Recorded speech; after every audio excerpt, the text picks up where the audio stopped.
Hello and welcome to another episode of the Video Creator Show. I am your host Grant. Today I'm here with MC Squared 90, but you can call him MC.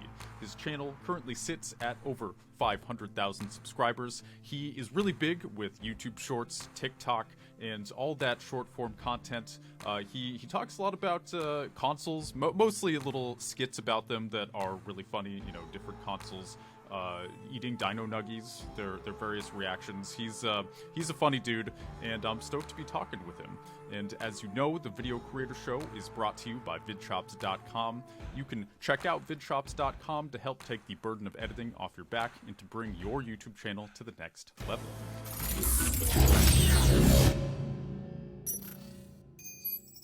MC, thank you so much for joining me today. I'm stoked to be talking to you. I actually, my channel Treesicle was in the gaming sphere of things. I know you're involved with Fortnite and kind of gaming console jokes. This is going to be a good convo. I'm stoked. Oh yeah, it should be fun. Yeah. So the first thing is you clearly are doing big things with YouTube Shorts and TikTok.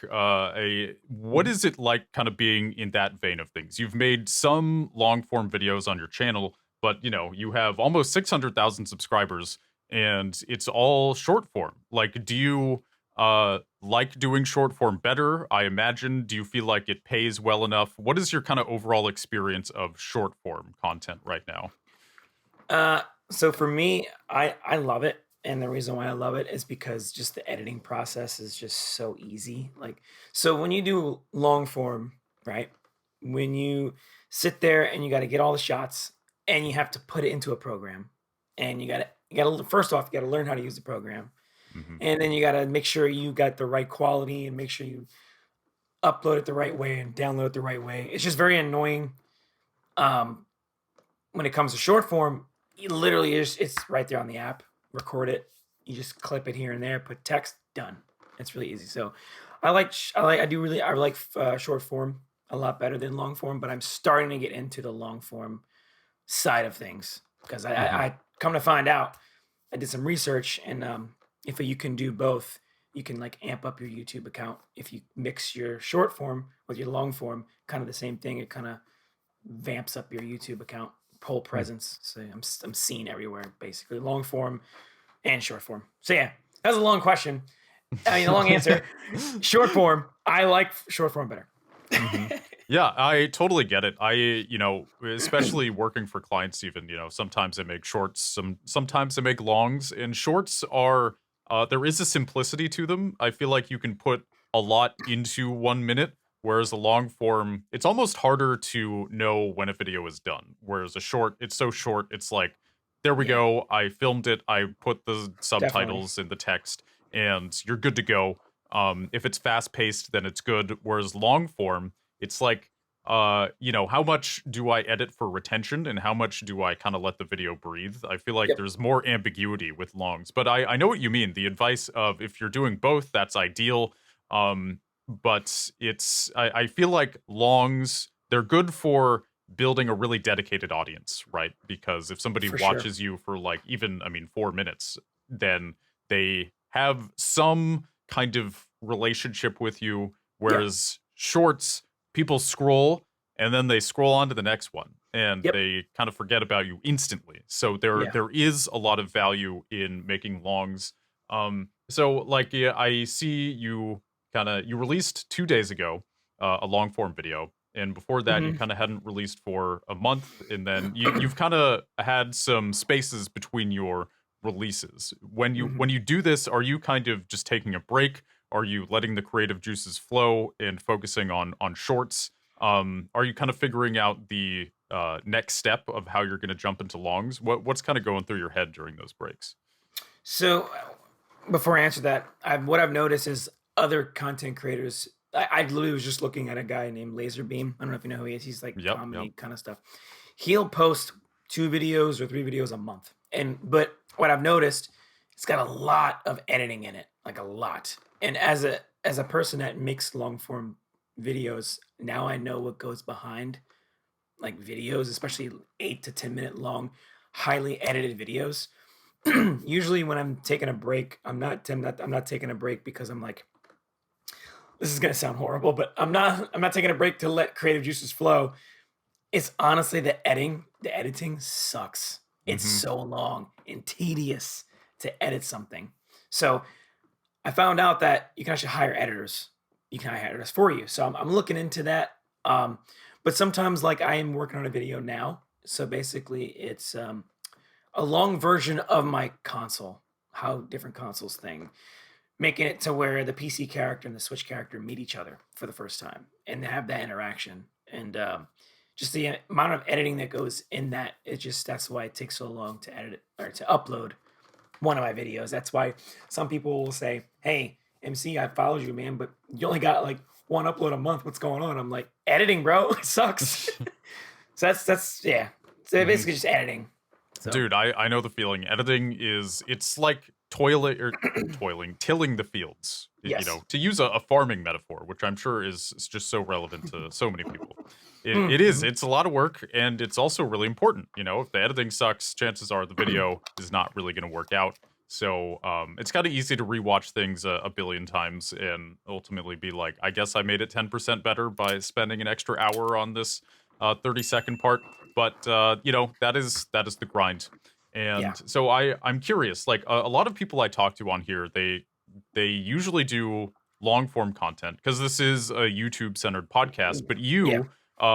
your main thing is shorts, obviously. How long did it take you to accumulate a large following like this? Like, because it seems easier to get noticed with shorts, but it's perhaps harder to end up monetizing with them in the long run. Was that kind of your experience?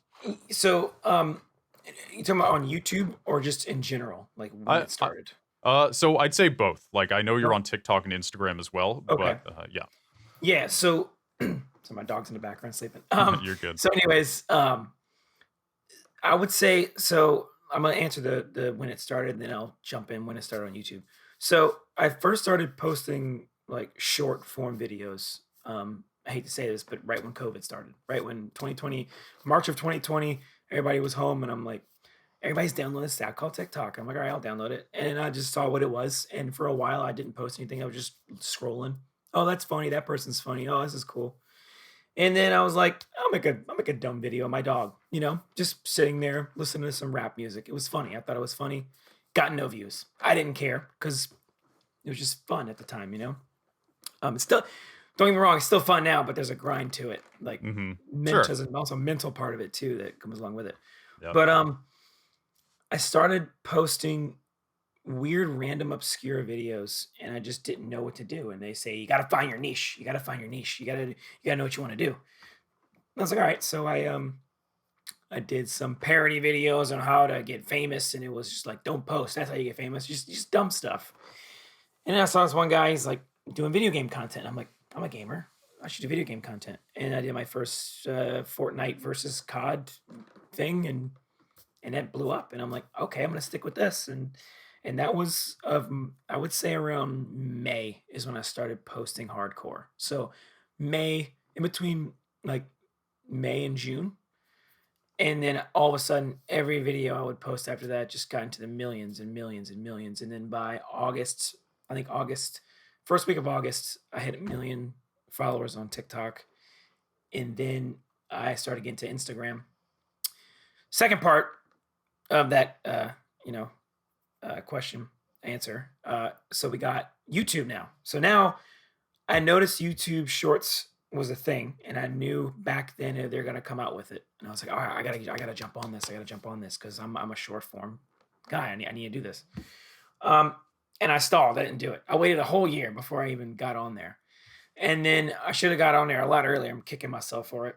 But once I got on there, it took me about till September. So September of last year, I started posting on there, and now I'm almost up to 600,000 uh, in 2023 in the first month.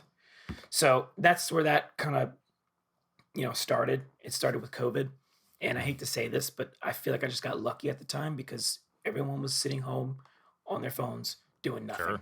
and that's how I feel like um, it was easy for, the content to just flow and people to watch me. And then I was thinking about something else too. The last question you were asking, I think it's easier for short form because, and YouTube is obviously a long form platform, long form video platform. But when it comes to short form, I think it's easier to get noticed because it's in your face 24/7. There's no escaping it. YouTube, you got to go to YouTube, search in the search bar. I want to see this, and you got to scroll through all these videos, right? Then you click on the one you want, watch the ad, and then watch the video. Hmm. And then you say, "Oh, I don't like this guy. I want to go to the next thing." And you go, possibly go to the other thing, other video, and okay, I'm gonna watch this other guy. I think with shorts is just it's there in your face constantly, so it's easier to hit. Oh, I like that guy. Follow. You know. Hmm. And have you noticed I get, well, use a a trajectory of monetization with shorts. So what I mean by that is, your total number of channel views right now is over 300 million. Honestly, Oh almost wow! 400 million. Yeah. I didn't even know that. That's crazy. Yeah, so you're obviously in, I mean, I would guess the top 1% of Yeah. views with shorts, at least the top 10% for sure. Mhm. Have you noticed that as you have gotten more views in general with shorts, that you are getting paid more per view? Because I think a big question a lot of people have is like, sure, I'm getting a lot of attention, but is there a payoff really? Or is it like, do the ads pay well? What's been your experience once you really started to kind of blow up? Got it. So people don't understand. A lot of people don't understand like how YouTube works. So long form videos, you have ads that pay to get on the app on the platform, and then that user gets paid based on the ads it gets watched. Hmm. That's long form. Short form, they were doing for a little while. Core, it was called the Shorts bonus program. And what that did is basically, if you posted your content, if your content did well for that month, YouTube would basically say, "Hey, your videos did in the top whatever percent. I'm not sure what it is." They said, "Here's your shorts bonus." And I'm like, "Cool! I didn't even know that this was a thing." And my friends told me about it, and I got my shorts bonus in September or something, yeah, something like that. And then now, starting in February, uh, they're going to open it up to everybody. Now it's so everybody's shorts can be monetized basically starting in Hmm. February. But yes, I did notice a significant increase when it came to monetization after I started posting on YouTube. And then the same thing with TikTok, same thing with Instagram. Instagram has Instagram Reels bonuses they give out for a certain amount of views. Same thing with TikTok. They started their monetization program back, I think, 2 years ago. They put all this money into a fund, and then they said, here's your whatever, how many views you get, this is how much you make off of it. Hmm. So I definitely did see a big increase of monetization, definitely, Right. and it. I guess so. That makes sense. The crux of my question is Oh, like, sorry. did you notice that the uh like per view, did the amount of money you get go up as you really started blowing up, or was it just sort of a linear one more view equals one more cent? So on YouTube it's different.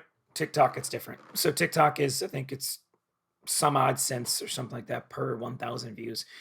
With YouTube, when you talking about my short or long form YouTube stuff? Sure. Shorts. Okay. So when it comes to shorts, they don't have that yet. There is no. It doesn't work like that, not yet. But in February next month, it's going to start working like that Okay. to Cool. where it does that. But yeah, the more videos I do post, the more views I get. I have noticed a big increase. Basically, is what you're. I guess that's the Hmm. answer to your question. Yeah, great. That's really good to know. Because I was wondering about that just with the whole fund program. Yeah. And anyway, yeah, there seems to be more ambiguity with the way those are monetized. But yeah, thanks Yeah. for explaining that. I've kind of been waiting to talk to somebody who is really, really embedded in prioritizes shorts. So you're the Yeah. expert. So my next question for you is kind of like, you haven't been doing this that long, or at least seriously. It sounds like COVID was when your channels really started blowing up. Yeah. Um, like how has this changed your life? Like, did you quit a job after this? Did you are you full time? Do you just have a bit more money to throw around? Do you just have more fun? Like what? How has being an influencer affected your life? as an influencer. No, I'm joking. First off, that term influencer, it's all good. I like content creator because Sure. I mean, who am I to influence people? You know, I don't know. That's just I don't know. My brain tells me that, and that's how I perceive it. But it's all good. When it comes to I guess the start of it, what I have noticed is so when I first started, I still am a musician. I'm a drummer. I play in a band, 4 nights a week around my town, restaurants, Dope. bars, clubs, whatever. Like, just a bunch of cover songs, right? Rock band. I never had a job. The last job I had, I was 25. This was like, I'm 32 now. So almost 8 years ago, I worked at Target and I quit to go be a musician. And I've never turned back. I've done the best financial wise in this last 7 years than working a 9 to 5, corporate job, Hell yeah. working for myself. Yeah. And then, when 2020 came, I started doing this content and I'm like, hey, if I can grind this and I could really focus on it, I could probably make some money on it. And then fast forward to now, I'm making pretty good. I wouldn't say life changing. Oh my God, it's insane money, but like I'm rich, but it's definitely, for instance, I went through Hurricane Ian. Our roof got messed up. One of the checks helped me pay for the deductible on our roof. So it helps a lot. And I'm very, very thankful to be in a situation I am to where I can take my content and put it on YouTube and it does well.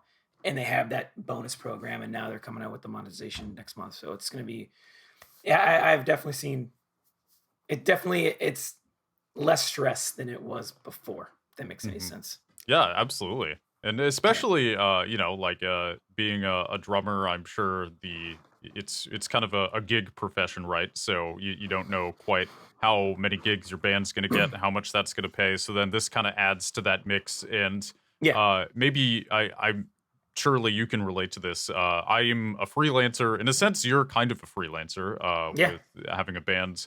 We work for Um ourselves. Yeah. yeah, it's another revenue stream, and it's another thing you can kind of bounce between. And Hmm. I think this is an important point that people maybe don't think about. They see, I think, being on YouTube or TikTok as like, this is my job. And it's the coolest job ever, and it's what I do. And Hmm. that can be the case. But I think it's Yes. usually smarter to have another revenue stream or another thing you're really passionate about Yep. because it kind of I find it grounds me and it makes it easier to I'd say make smarter long-term decisions because it's not the only thing I'm doing. So like if I post a video and it doesn't do as well as I thought, instead of kind of freaking out because my only ship is sinking, I'm like, well, that's kind of what happens, and then I can maybe focus a bit on the other revenue streams I have, and then I can kind of come back to YouTube with a fresh head, so to speak. Yeah. Yeah, that I think that's really important. Sounds like you agree. Yeah, I wanna touch on that what you said. I was literally talking to my wife about this yesterday in the car. So, um, she's a teacher, so she makes money too, which is nice. So we kind of contribute to our house, to pay, to bills and mortgage and stuff. Also, too, we are due to have a boy in on April 18th. That's our due date. Ooh, So yeah, congrats! That's yeah, yeah, yeah. exciting. Hold on a second, fix that. There we go. Um, it's just annoying. Sorry. Yeah, that's all good. There we go. All right. So what you were saying is I want to kind of go back to that. You were talking about how when you post a video and it doesn't do well. Yes. Um, my so when it comes to me being a content creator, influencer, or whatever you want to call it, my brain tells me constantly that if I don't perform well, that then people don't think I'm funny or I'm a failure at what I'm doing, right?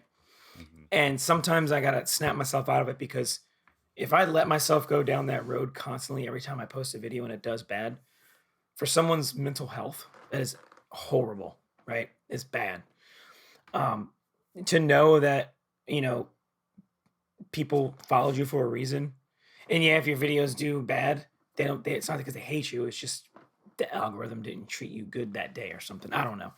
Um, but we were talking about it in the car. So my brain works every time I post a video and it does bad. I have to think about how I'm going to make it better the next time. So what I do is I think, and I'm like, okay, what can I do to make it better? And then all of a sudden I get wrapped up in my thoughts and I'm like, oh, this will be funny. And then I immediately go, no, that's not funny. So I second guess myself Yep. constantly. Yep. So like you said, it's your brain is just on repeat. I'm gonna do this. Nope, I'm not. I'm gonna do this. Nope, I'm not. And it's just I'm a failure. I'm gonna do this. No, I'm not. No, I'm a failure. Over and over and over. And it's funny when people see that number of how many followers somebody has or subscribers, they're like, that guy's famous. It's like, no, you don't, that's not a, being TikTok famous versus a public figure is completely different, in my opinion. Or What is being the famous. difference? I think being TikTok famous is you're that guy that posts that video that went viral. That's it. Mm. That's TikTok famous. And I think a public figure is people like actually out there doing the grind, that are actually good people that give back to the community and stuff like that. I guess that's the difference between those two, right? Well, so when you say public figure, are you talking about just somebody who I don't know, like Gary Vaynerchuk, or do you mean like a philanthropist or actors? I would say, yeah, it's more like actors. Yeah, kind of Mhm. like that, like celebrities, I guess. Yeah. Right. I think one thing that people are still understanding about being somebody with a YouTube channel or a TikTok presence, you have a large audience perhaps, but it's kind of it doesn't it's not like a huge cultural influence necessarily. Even though it's a Mm-mm. large number of people, you're Yeah. kind of in your own micro world. And Yeah. especially with this podcast, I mean, there's so many people I learned about just from starting conversations that I never otherwise would have heard of. It's like every day I'm learning about a new channel with anywhere from 100,000 to a million subscribers. I And know. I'm like, oh, It's there's a crazy. whole like community associated with this person Hmm. who everybody in that community knows this person, and maybe they maybe look up to them or at least just enjoy what they put out. But Hmm. it's not like a super famous actor like I don't know who's the girl in Wednesday, someone or Jenna Ortega, something Her, like that. yeah, yeah, yeah. She's like everywhere, and Hmm. there's sort of like this large polished appeal to that. Whereas if you are on TikTok or YouTube, you're kind of in your own little world, even if it's Hmm. a kind of a big audience, Yeah, which is a kind of a fundamental difference. In a way, it seems like it's more manageable. Like it I don't really know is. if I Yeah. was like 18 and was as famous as Jenna Ortega or whoever, Oh that yeah. would be a lot. Yeah, it'd be too much. I agree. No, I think being having that status online is better than being like a celebrity out in public because for instance, me and my wife were watching Hulu. We were watching the D'Amelio show on Hulu, and Charlie D'Amelio, right? You know who that is? Hmm. Hmm. Okay. Um, I feel really bad for them because they have no social life at all. They can't even leave the house without someone coming up to them. They literally have to rent out a bowling alley for themselves, for them and their friends, Dang. just to go bowling. It's just that it's sad because like when you have that kind of fame at that age, like mentally that's not good at all. Mhm. I feel for them. I mean, I'm happy the success they got, but I feel bad for them because at that young age they got that popular and they just can't like their social not skills, but their social, I don't know what you call it. What's the word I'm looking for? Their Social life. social life is not, it's not gonna feel like everybody else's, if that makes any sense. Totally. Yeah. Yeah. And then it's almost like you make all this money, you get all this fame, and then all of a sudden you end up having to spend more money just to enjoy your Yes. life. Maybe you even need to hire security or something. It's like, sure, you Yeah, you yeah, get these big paychecks, but then in yeah, order to deal with this lifestyle that yeah, has been handed to you, it's like, yeah. okay, If well, you you can't just live in a normal apartment and walk down to the mm, grocery store. You do kind of need to live in a gated community, and you might need to have security around a hotel room. I mean, depending. It's yeah, just yeah. There's all these silly things. So, is this something that you think about? Of like, you have this feeling that I am absolutely familiar with. Of if a video doesn't perform, then that reflects badly on me somehow.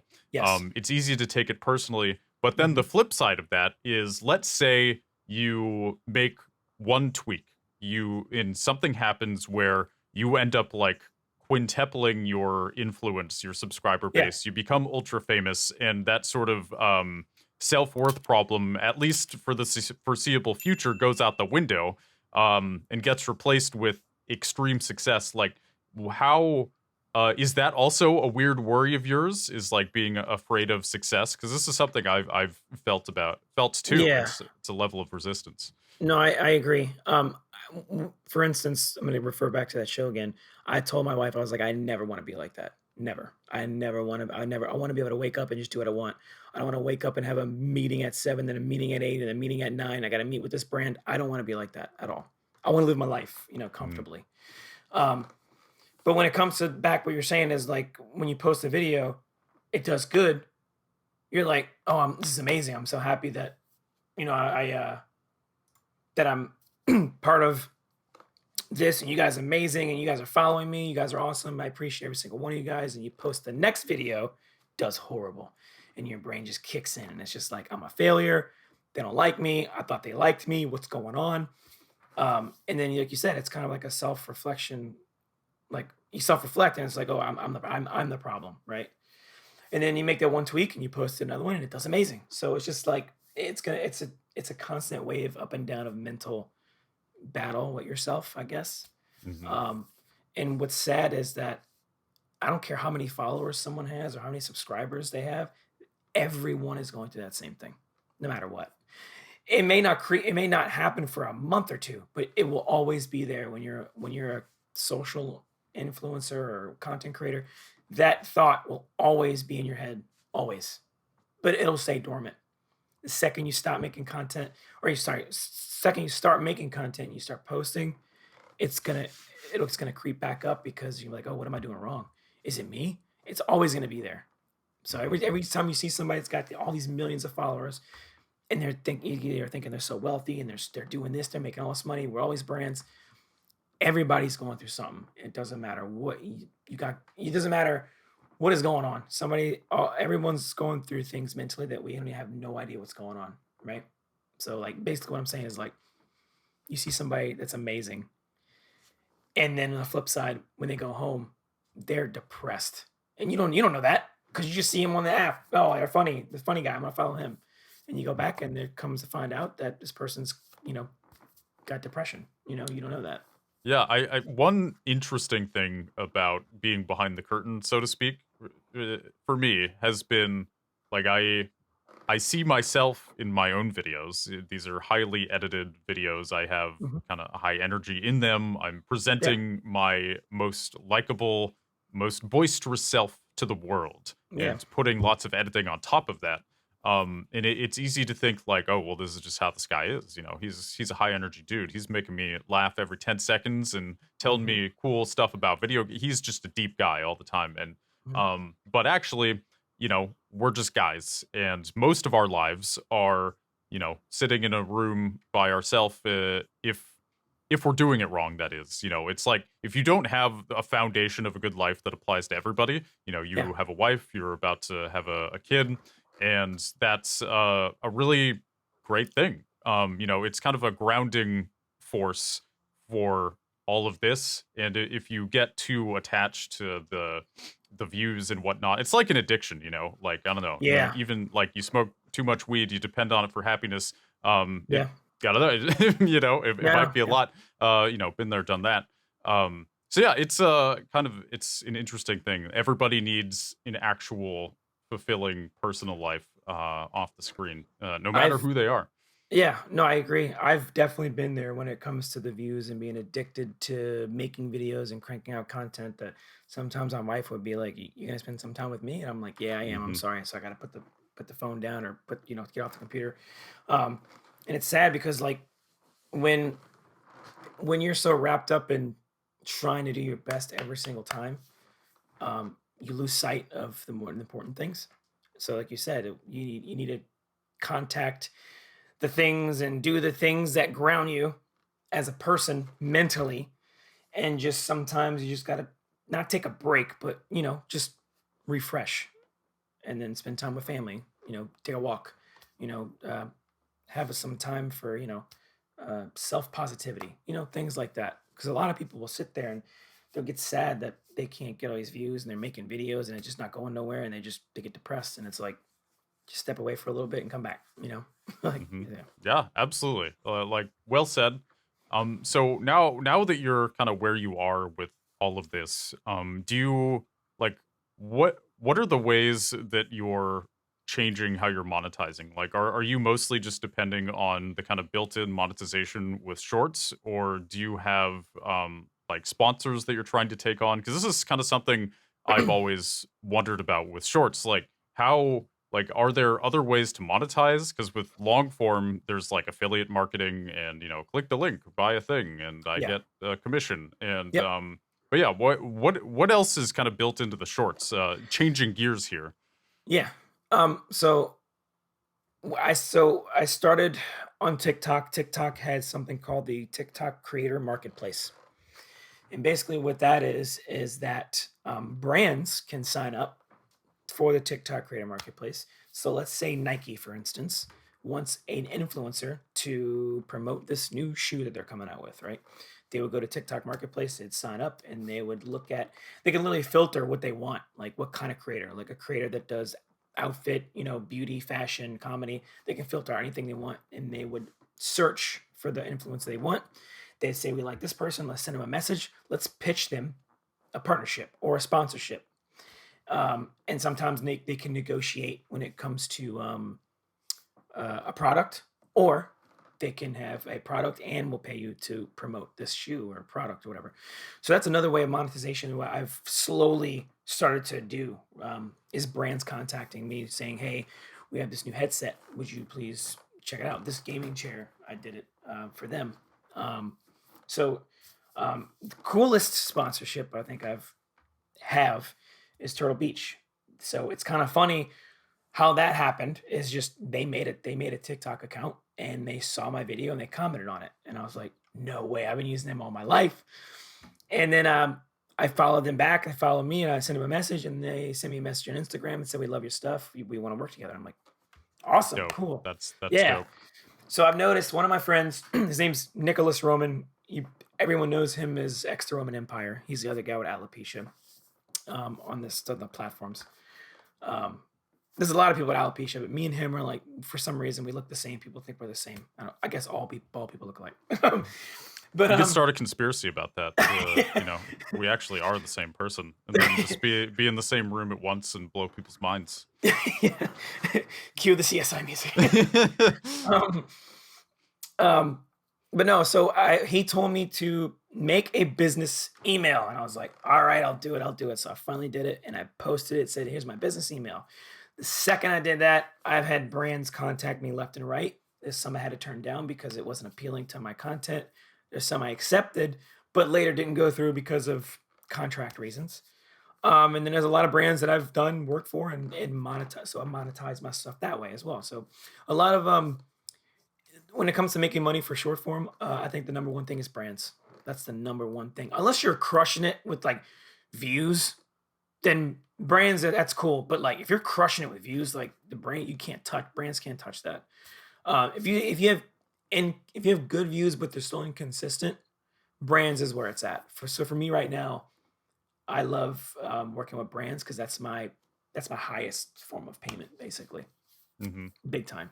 Yeah, totally. Yeah. Makes sense. So, like, if you're comfortable talking about it, what are the details of like your Turtle Beach sponsorship? Not necessarily like the exact amount they're paying you or something, but like, so when you pitch their product, like, you wear them on camera. Do you have dedicated pitches within shorts? Is it mostly in long form like, what does it look like exactly when you sign a contract? Like, what are your obligations, so to speak? Okay, so some brands you really don't have to sign contracts. They just say, "Hey, if you do this, we'll do this." And I'm like, "All right, Mhm. cool." Some actually want to sign contracts. So for Turtle Beach, they messaged me and said, "Hey, we love you for your content. We know you wear the product in all the videos." So they send me a big, nice package of all the stuff. Like they send me That's so dope. this headset stand. Like they Oh send me wow. like all kinds of stuff. And I'm like, "You guys are awesome. I appreciate it." So in exchange, every time I go live and like when I'm streaming, I have the Turtle Beach logo on the bottom left side of my screen. and I wear them. That's the kind of like I guess relationship we have is they sponsor me if I sponsor them, basically, kind of thing. Mhm. Or they'll help me out with products if I sponsor them, basically. Now there's another one that I did. I had to sign a contract for, um, because just to agreement and stuff like that. And it was for a video game. Um, I don't know if I don't know if I'm allowed to talk about it because I had to sign a contract for it. But I did it for a video game, and we agreed on this, and it's got to be released this time, and it's got to be like this. And I was like, okay, you guys are, paying me, so I'm gonna do what you want. So, um, I think that was I think it was your answer your question. Yeah, there's different kinds of sponsorships and partnerships that I think that's another thing too. Partnership and sponsorship are two different things. Right. I think a sponsorship is, hey, this video is sponsored by this product or this insert corporate thing here, right? Or whatever. And then they either pay you through a product or actual money. I think a partnership is when you actually work with them and you have a discount code. And like you said, you go to the website and you get 20% off of something and you get the money for that. I feel like a partnership is partnership, sponsorship. Those are the two main focuses when it comes to brands.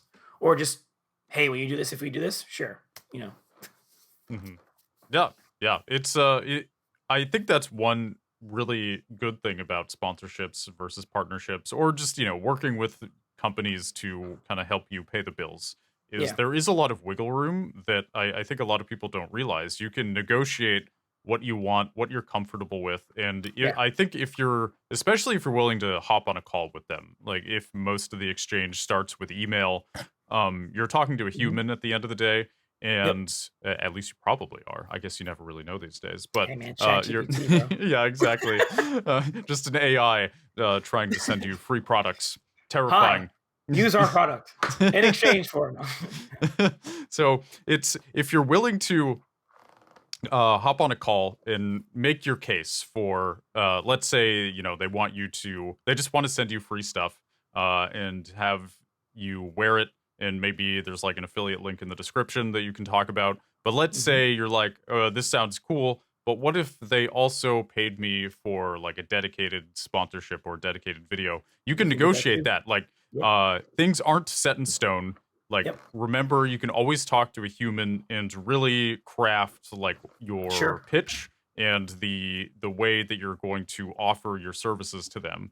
And, 100%. and I think that's, to me, that's one of the exciting things is, Yeah. and you talk you talked about how much video editing could be really tedious, and I totally get that. So instead, you can kind of um, you know focus your efforts making money in different ways. Like, hey, if you can negotiate with this one sponsor, you maybe could release less videos and get paid more, Mhm. as opposed to being in the editing dungeon all day. So there's just so many there's an infinite number of ways to kind of work with sponsors and monetize things. That I think people they end up leaving not just money on the table, but even freedom.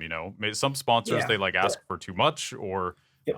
and you kind of end up not realizing that, hey, if you just negotiated with them, they'd be willing to work with you That's differently. why I think that short form is better when it comes to brands because like you just said, there's a lot of editing that goes in long form. And if a brand contacts you and says, "Hey, just do a video about our product and we do this," um, it's really fast. You can do it versus long form. You got to put it in editing software and edit it down. It takes hours and hours and hours sometimes. Um, it's easier to just do it on your phone, and it's right there in your face, and it's like, okay, I'm gonna clip this, put the text here, done. You know, so I think brands is like going to be the future of short form content because it's the fastest way to get things in your face really fast. If that Mm-hmm. makes any sense. Because you're Absolutely. scrolling. If you notice right now, they have ads on TikTok and YouTube Shorts. You scroll and the ad will pop up, and it's like it's there. You're watching it. You have no choice, right? I mean, you do have a choice. You scroll by it, but it's the image is still in your face, or that logo is still there, right? Versus you have to search for what video you want to watch on YouTube, click on the video, then see the ad, right? Right. On short form, it's there always, no matter what, Hmm. constantly. So Yeah, I think that's it's a really good better. point. And Yeah. I think one thing that advertisers are starting to open up to and that people should be aware of is, when I first started doing sponsorships, this Mhm. was, I guess, 7 years ago now, which is weird. But back then, they were real sticklers about the ad for them has to be 60 to 90 seconds. Yeah. But now what people are realizing is it's not about the length of the ad, it's about the quality and how well it's integrated. Because okay, you can have a dedicated ad break, but what usually ends up happening is people will just skip over it. Yep. They can scroll through videos, but if you have an integration, an integrated sponsorship where you Mhm. have a video and you dedicate some time, a short amount of time to talking about a sponsor, it's easier to embed it in the video in a way that people actually remember and that is actually entertaining. Yep. Whereas when sponsors tell you you need to say this for this long, I mean you can't integrate that into your video seamlessly. You just can't. Mhm. So people get bored and they've heard it all before. They've heard the spiel for ExpressVPN, and they don't want to listen to it again. They either already have it or they don't, and at this point, if you can't entertain them, then it's probably not gonna get a new sale. So Yeah. this is just something I think for people listening to keep in mind of like, that's a big negotiation tactic. It's not about length, it's about how well it's integrated into the video, Yep. and if people are actually going to remember it. So Yeah, for it's for instance, like I do my how different consoles do things, right? So this chair, they send it to me and they said, "Hey, pitch us what's your storyboard and what are you gonna do with it?" And I was like, "I'm gonna do how different consoles get a Dowwinks chair." And I'm like, "Okay, cool." So basically, what I did is I just said how different Xbox does it, PC does it, how they react to it, and within that skit, I would say certain things about the chair and how it's good and it feels nice and you can go to the link and get it here and all that stuff. So like you said, integration is key, I think, because if you just sit there and say, "Hey guys, I want to talk to you about this chair," they're immediately gonna be like, "Nope, see, I'm out." yeah. If it's you and you're in the middle of your funny, goofy self, they're gonna watch it because they like you as a person. So yeah. Mm-hmm. Yep, it's all good, and it's kind of it could be corny to reference Mr. Beast at this point, but It's all he good. does it well, and Yeah, he he does. added that video spending 50 hours in Antarctica. He had a Spotify sponsorship. He climbs a mountain in Antarctica. He has a Spotify flag, and then he plants it on the mountaintop, and it was like so seamlessly integrated into the video. Like he You was saw that literally logo.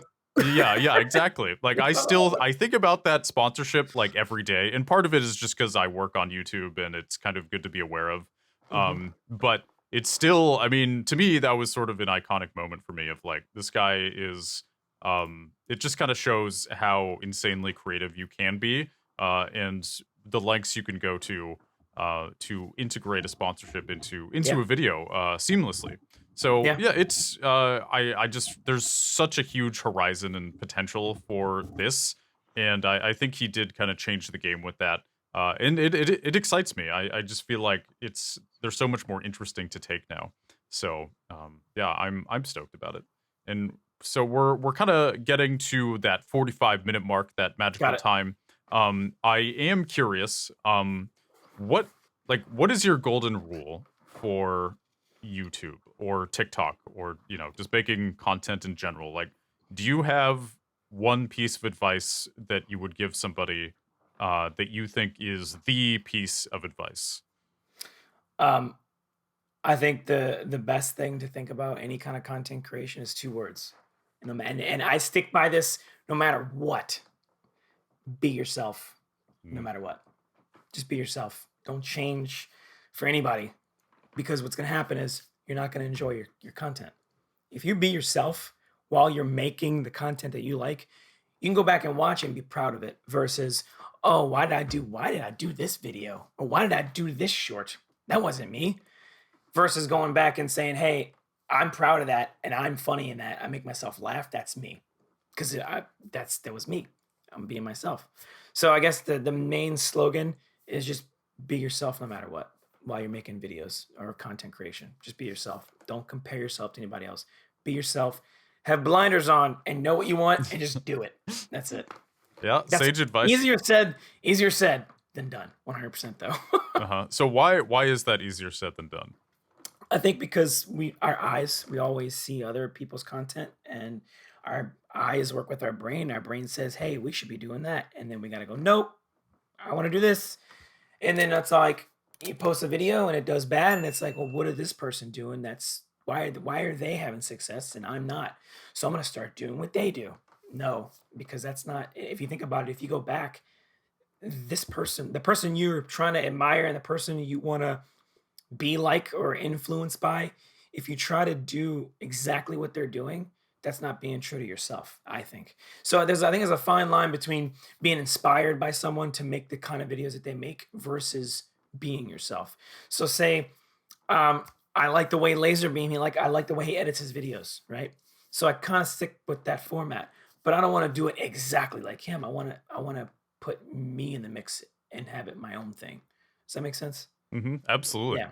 Yeah, it's like So be yourself basically is like the number one golden rule I say for anybody. And is it I can go on a long list about mental health and being a young brain on the internet. That's a whole nother thing.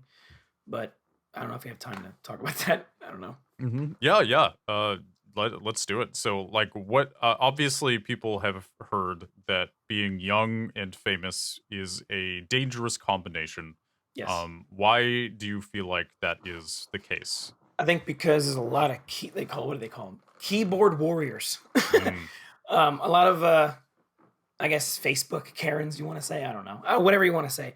Bullies, basically, cyberbullying. I think if you're a young content creator and you start blowing up on a social media platform, um, the comments is going to be the happy ones and there's going to be negative ones. Then there's also going to be hateful ones. And the hateful ones is the ones that, as a young content creator, they look at the most because it's hateful. They see all this comments. I love your videos. You're awesome. Keep doing what you're doing. Oh, you're so funny. Oh, you're this. But they're going to get that one that says, oh my God, you're fat or something mhm, like that. And that one comment is going to stick out to them versus all the positive comments. And they're going to hone in on that one comment. And that's going to mentally over time, that's going to just, you know, like at the time they read it, they're like, I'm not fat, whatever. But all of a sudden it comes back up and saying, maybe I am fat, and they start getting an eating disorder because of that one person. So for me, I have alopecia areata. I have no hair on my face. Basically, my white blood cells attack my immune system tells my white blood cells to attack my hair follicles because it thinks it's a threat to my body. That's what alopecia is. mm, My immune system just works different, I guess. It works different. Um, I get constantly people saying, "You're bald." Um, this is right in the beginning. You're bald. You look like Caillou. Yo, bro, you got cancer? You good? Cancer MFer? Oh, dude, it's bad. I've heard a lot of them. I'm 32 years old. So imagine if someone had alopecia and they're 16 years old hearing that. yeah. That's horrible. That's a Mm, horrible recipe, or that's a horrible combination and a bad recipe for disaster when it comes to someone that's developing their minds at a young age, hearing those comments, and it's just damaging to their self-worth. And that's where depression comes in, and that's where thoughts of suicide come in, and it's bad. So mainly the takeaway from this is be yourself, know your worth, and love yourself no matter what. So you always get up in the morning and you look at yourself and you say, I'm awesome. I'm a beautiful soul. I don't care what people think about me. I'm going to do me, and that's it. I don't care. That's mhm. so the golden rule is just be yourself no matter what. Absolutely. And Yeah. that point of kind of being young and dealing with negativity and unnecessarily mean comments. I when you're young, you don't necessarily know yourself yet. You don't have an No, identity. not at all. And like even, as you said, and this has been my experience as well. Hell, yesterday I was reading comments about a video I worked on, and there was a particularly mean one that even though I disagreed with all of it, Mhm, like there was a solid like 2 hours where I was just like thinking about and seething about this comment. And I'm 30. mhm. And when you're really young, you just like you don't necessarily know like what is true and what is not about yourself. When you have enough Yep. life experience, I think it's easier to brush these things off because you've had enough successes and failures and things You that know who you've you learned are. from. Yeah, You know who you you know are who as a you are. person. Yeah. Mm-hmm. Versus a teenager, because when you're a teenager, you like you said, you're just going along, and whatever happens happens, and you're figuring out things for the first time, and you're finding out who you are. And as an adult, it's just easier to just brush it off and be like, you're an idiot, be quiet. But unfortunately, it's that sometimes, like you said, it's still there where it's like, am I really that? Do I really do this, or should I really do that, or like, it's yeah, I Mm-hmm. agree. Yeah, Yeah, it's man. bad. Yeah, it's well, hey, I feel like you got a balanced perspective on things. You seem pretty grounded and you're successful. Like you're doing big things and you got a few different creative avenues going on, which I think a lot of people they're lucky to have one. And the Yeah. the fact that you've got a band and a YouTube channel, that's dope, man. What is the name of your band? I didn't see it in my research. It's so we're a cover band. It's called Radio Ghost. So it's like the concept is like we like to play all the stuff that the radio used to play back in the Oh, 90s. like So it's like, Faint by Linkin Park? I guess that well, wasn't really 90s, but I don't think our singer can sing that, but stuff in that genre, like the band Live. I don't know if I do actually. Yeah, they get but like some like those old '90s like alternative rock bands that they used to play on the radio, they don't play anymore, or even the '80s stuff or '70s stuff. That's why it's called Radio Ghost. So it's a ghost of the radio, basically. I got you. Yeah. Yeah, dope, dude. I'm all about it. Well, so Michael MC, this has been great. I appreciate your time today, and Yeah. I really wish you the best with everything, and keep Thank you. nailing it. Remember, you can hire an editor. You know you don't I you know. don't have to. Even if you still only release once a month, you can save yourself some mental space, perhaps. Yeah. But that's a whole other conversation. Yep. Thanks for joining me. Why don't you tell people where they can find you? Obviously, I said it in the beginning, but I think you're gonna say it best.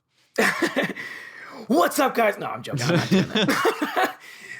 I want to say thank you for having. Oh, Mr. my wife's Popular. calling me. It's my wife calling me. hmm So I wanted to say, anyways, thank you for having me on here, and I really appreciate the reach out. And I looked into your stuff, and I'm like, oh, I'm definitely doing this. And I said, oh, let's do it. But yeah, so if anyone's listening, you can find me on YouTube, Instagram, TikTok at MC squared 90. That's it, everywhere else. So There you go. Check him out. You won't be disappointed. He's a funny dude. And with that, that's a wrap. I'll see you in the next one, everybody.